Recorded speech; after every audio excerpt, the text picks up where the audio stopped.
We talk a lot about tactical negotiations and the use of tactics and gameplay and strategy, and everybody gets really excited about this. So I want to start by just saying tactics have a place. Bartering always has a place within the negotiation environment. But tactics just move the needle a little bit. It's marginal changes. This is not an end-all, the be-all, game changer type aspect of negotiation. But I do want to talk about one of the most underused tactics in most business environments, not just real estate, but in most business environments, and it's called the reverse offer. So what is the reverse offer? Think about in general processes, almost in all sales environments, there's a genuinely standard of practice on who makes the first offer. In real estate, it's really easy. Typically, it's the buyer. Buyers go out, they view property with their agent. When they find a property that they like, they put together for an offer for the seller. And the seller is there forced to sit and wait. Sit and wait for the offer to come. It drives anxiety. It drives frustration. They feel like they're just sitting ducks, sitting on their hands, nothing to do. And that's not true. Reverse offer is specifically the exact same process of a normal offer, just in reverse. Take whatever your standard of practice is for your environment. Change it around. So in real estate, it would be the seller making an offer to a buyer, constituting the first initial offer on that property. Now, most of you are like, wait a second, why? What's the purpose? Every tactic has a designed result. Every tactic. When we look at the low ball, its tactic is to draw out. When we look at silence, the tactic is for your opponent to make a mistake, to create anxiety. The result for this tactic is very simple. It's to engage a conversation and either get a negotiation started or to eliminate that possibility. So while this could be done at almost any time in real estate and be effective, there are a few times within real estate where this is specifically essential to discuss with the seller. And I'll talk about the benefit here in a minute for you. When a buyer has shown a property 2 to 3 times, they showed it first, they came back, they said, we still like it, they come back again, and yet there's still no offer, perfect time for a reverse offer. Perfect time to discuss even the reverse offer with the listing agent if you're a buyer's agent. This goes 2 ways, right? The purpose of that reverse offer is to draw that buyer in. And here's what most of you need to hear. Most of you need to hear, you do not have to lower the purchase price in order for this to work. I'm going to say that again. Listing agents.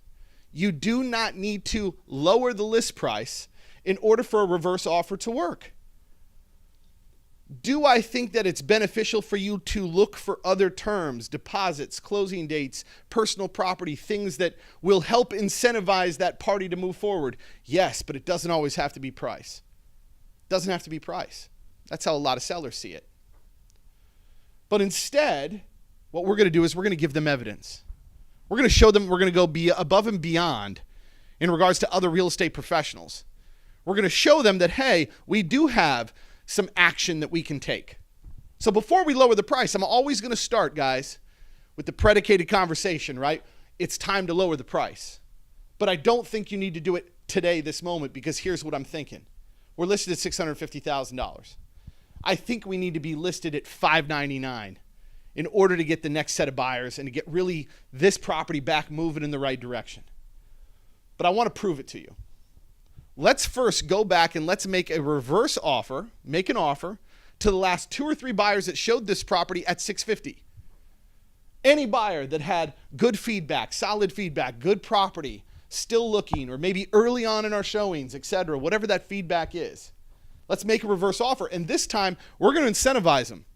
We're going to make an offer of $625 to that buyer. Why do we not make the $599? Because at $599, I want the whole public to know. I want everybody to know. At $625, at $635, at $640, whatever it is, it shows a little bit of a reduction off our list price. Hopefully entices that buyer to come in. And here's what happens. I'm going to do it one at a time. I'm not going to send it to 3 parties all at once, and then all of a sudden I've got 3 parties that are interested. I'm going to do it one at a time. And if 3 parties or 2 parties aren't interested, they don't engage, great. Now I can go to my seller and I can say, listen, Mr. and Mrs. Seller, it is now time to reduce the price. And it's not just a hunch. Not only have our showings slowed down, but we took 3 buyers that gave great feedback that showed your property at this price point. And we reduced the price, and it still didn't invoke them to get involved, which tells me that it's time we need a new buying public. Guys, when you're sitting at a listing presentation and you're looking at a seller and they say, what makes you so different? Average consumer knows 7 licensed real estate professionals. What makes you so different? You can say, well, there's certain negotiation tactics, strategies, and practices that I have that make me stand out. One of them, Mr. and Mrs. Seller, is that if it ever comes time to lower your price, it will not be just a discussion of, hey, can we lower your price? I will talk to you about the reverse offer. I will talk to you about other options that you have as a seller to take action, to instigate negotiations. I can promise you there are no other agents talking about that. I can promise you the agents that use this tactic use it often. And I can promise you the agents that use this tactic, it changes their business.